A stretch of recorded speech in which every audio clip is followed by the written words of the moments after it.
সত্যি কথাই বলবি। চল এই বাড়ি থেকে এক্ষুনি চল, চল চল বলছি। বেরিয়ে যাই বাড়ি থেকে। আর নিজের ছেলের যদি ভালো চাস না, এই বাড়িতে কখনো আসবি না।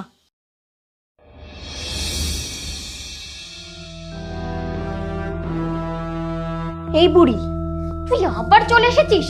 তুই এইভাবে মারবি না, না? দাঁড়া। মা, আপনি কোথায় চলে গেছিলেন মা? বাইরে গেলে অন্তত আমাকে একবার বলবেন তো, আমার তো চিন্তা হয়, তাই না? তোমার তো মুম্বাই থাকা উচিত, তুমি এখানে কি করছো? মুম্বাই? কেন পবিত্র? আরে তুমি এত ভালো অভিনয় করো, এত তাড়াতাড়ি নিজের ক্যারেক্টার চেঞ্জ করে নাও।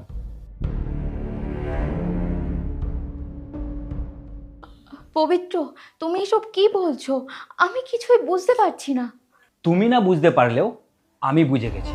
তুমি আমার সামনে এমন অভিনয় করবে যেন তোমার মতো বৌমা এই পৃথিবীতে আর হয় না, কিন্তু আমার পিছনে মাকে দিয়ে ঘরের সব কাজ করাবে, পাটে পাবে, আর তারপর আমি অফিস থেকে ফিরলে কি বলবে?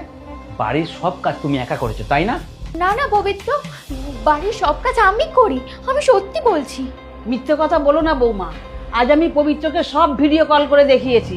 তুমি আমার সাথে যা যা করো ও আজকে সব ভিডিও কলে দেখেছে। আমি মানছি আমি ওগুলো করিয়েছি, কিন্তু বিশ্বাস করো আজকে শরীরটা আমার খুব খারাপ ছিল, তাই জন্যই আমি মাকে বলেছিলাম। ব্যাস, এবার চুপ করো। তোমার এই অভিনয় আর চলবে না। আর তুমি মাকে কি বলেছিলে? তুমি মায়ের সাথে এই বাড়িতে আর থাকবে না। এখন আমি তোমাকে বলছি, আমি তোমার সাথে থাকবো না। এই বাড়ি থেকে বেরিয়ে যাও। এটা তুমি কি বলছো পবিত্র? আমি এখন কোথায় যাব? এটা তোমার তখন ভাবা উচিত ছিল, তুমি যখন মায়ের সাথে এরকম বাজে ব্যবহার করছিলে। আমি কোনো কথা শুনবো না, চুপচাপ বাড়ি থেকে বেরিয়ে যাও। পবিত্র, আমাকে ক্ষমা করে দাও, আমার অনেক বড় ভুল হয়ে গেছে। বিশেষ করে এরকম ভুল আর কখনো করবো না। তুমি আমার উপর দয়া করো, ক্ষমা করে দাও আমায়। মা, আমায় ক্ষমা করে দিন মা, আমার অনেক বড় ভুল হয়ে গেছে। শুনতে পাচ্ছ না আমি এতক্ষণ ধরে কি বলছি?